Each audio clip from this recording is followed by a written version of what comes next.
আমরা ইতিমধ্যেই বলেছি যে দুজন আসামি পলাতক রয়েছেন তাদেরকে ফিরিয়ে আনার ব্যাপারে রাষ্ট্র দুই ধরনের পদক্ষেপ নিতে পারেন। একটি হচ্ছে ভারতের সাথে সম্পাদিত 2013 সালের যে অপরাধীর বহিঃসমর্পণ চুক্তি অর্থাৎ এক্সট্রাডিশন ট্রিটি 2013, সেই চুক্তি অনুযায়ী আমাদের এখানে যেহেতু মানবতা বিরোধী অপরাধের দায়ে তারা সাজাপ্রাপ্ত হয়েছেন, তাদেরকে বাংলাদেশ ভারত সরকারের কাছে ফেরত চাইবে এবং ভারত সরকার যদি আইনের শাসন ন্যায় বিচারের প্রতি শ্রদ্ধাশীল হয় তারা সেই আসামিদেরকে ফেরত প্রদান করবেন এবং তাদেরকে বাংলাদেশে ফেরত আনার মাধ্যমে তাদের উপরে যে সাজা দেওয়া হয়েছে সেটা কার্যকর করা যাবে।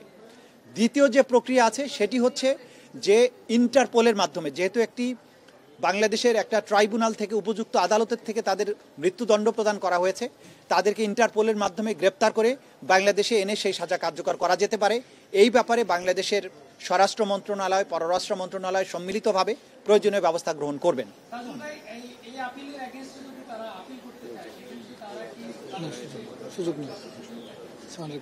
যে কোনো আদালতের আদেশের বিরুদ্ধে যদি আপিল করতে হয়, যেমন আমাদের এই মামলায় এই সাজার বিরুদ্ধে 30 দিনের মধ্যে আসামিরা চাইলে সুপ্রিম কোর্টে আপিল দায়ের করতে পারবেন, কিন্তু সেই আপিল দায়ের করতে হলে পলাতকরা কেউ করতে পারবেন না, কারণ পলাতক ব্যক্তির আইনগত কোনো অধিকার থাকে না।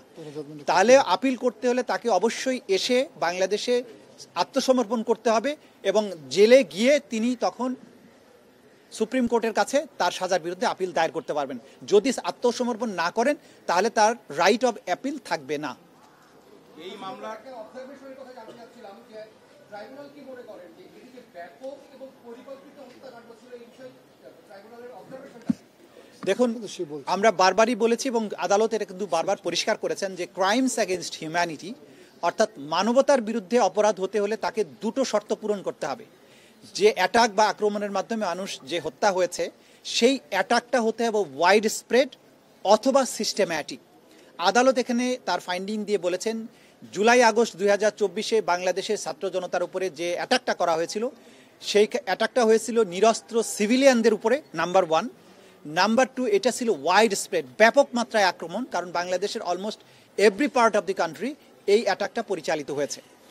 দ্বিতীয়ত যেটা তারা বলেছেন যে ওয়াইড স্প্রেড হওয়ার পাশাপাশি এই অ্যাটাকটা ছিল সিস্টেম্যাটিক, কারণ রাষ্ট্রের টপ র্যাঙ্কিং থেকে একদম কমান্ড এসে নিম্ন স্তর পর্যন্ত কমান্ড পৌঁছেছে এবং রাষ্ট্র সম্পূর্ণভাবে সম্পৃক্ত হয়ে এই অপরাধটা করেছে, সিস্টেম্যাটিক।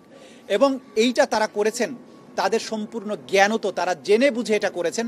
বাংলাদেশে কোথায় কত লোক মারা গেছে, কি আক্রমণ হচ্ছে, কি অস্ত্র ব্যবহার হচ্ছে, সব সম্পর্কে এই অপরাধীরা যারা সাজাপ্রাপ্ত হয়েছেন তারা প্রত্যেকে জ্ঞাত থেকে, তাদের নলেজের মধ্যে থেকেও তারা এই অপরাধ সংগঠন করেছেন।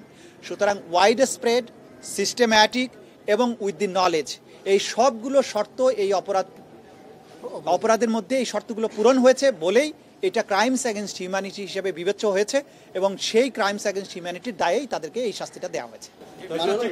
একটা বিষয় সেটা হলো যে এই বিচারের ক্ষেত্রে বিভিন্ন সময়ে আসামিদের সরাসরি তারা না থাকলেও বলার চেষ্টা করেছেন বিচারের অস্বচ্ছতা এবং তারা রাজনৈতিক প্রতিহিংসার শিকার, বিশেষ করে আপনারা যারা এখানে আছেন বিগত সরকারের সময় আপনারা অপরপক্ষে ছিলেন। এক, দ্বিতীয় হলো এই বিচার চলার সময় বা পুরো বিচার কার্যের সময় আপনারা কোনো ধরনের হুমকি ধামকি থ্রেট এ ধরনের মুখোমুখি হয়েছেন কিনা, কোনো চাপ ছিলেন কিনা?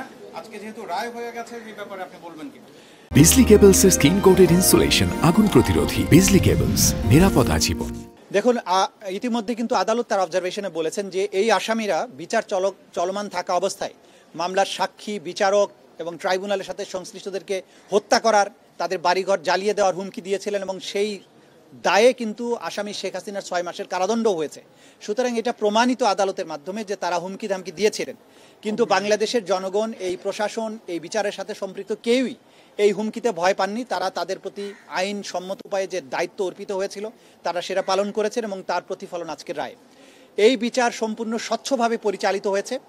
কোনো কর্নার থেকে, ইভেন স্টেট ডিফেন্স লয়ার থেকেও এই বিচারের স্বচ্ছতা নিয়ে, এই বিচারে কোনো ইনজাস্টিস হয়েছে, কোনো জায়গায় মিথ্যা সাক্ষ্য দেওয়া আছে, এই অভিযোগ কেউ কখনো করেনি, করতে পারবেও না। গোটা দুনিয়ার সামনে এই বিচার হয়েছে, আপনারা সাক্ষী ছিলেন, আমরা কখনো কখনো এগুলো লাইভ টেলিকাস্ট করেছি। পৃথিবীর সবার কাছে আমাদের ওপেন চ্যালেঞ্জ, এই বিচার প্রক্রিয়া স্বচ্ছ ছিল, নিরপেক্ষ ছিল, প্রত্যেকেই আইন অনুযায়ী কাজ করেছেন এবং এইখানে যে কোয়ালিটির এভিডেন্স দাখিল করা হয়েছে, আমরা আবারও চ্যালেঞ্জ করছি, দুনিয়ার যে প্রান্তে খুশি সেখানে যান, যে কোনো আদালতে এভিডেন্স গিয়ে হাজির করেন, এই অপরাধীদের একই ধরনের শাস্তি হবে বলে আমরা বিশ্বাস করি। মাননীয় চিফ প্রসিকিউটর, একটি প্রশ্ন, আজকে যে রায়টি হলো এই রায়টি জুলাই আগস্টের অন্য যে মামলাগুলো সেগুলোর ক্ষেত্রে রেফারেন্স হিসেবে বিচারকে ত্বরান্বিত করবে কিনা, সহযোগী হবে কিনা?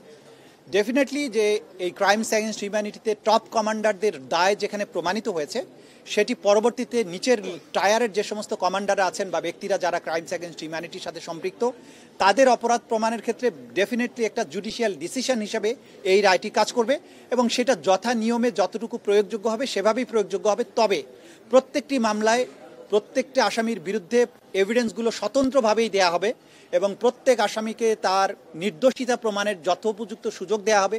তিনি চাইলে তার নির্দোষিতা প্রমাণের জন্য তার ডিফেন্স উইটনেসকে আনতে পারবেন, ডিফেন্স ডকুমেন্ট প্রডিউস করতে পারবেন।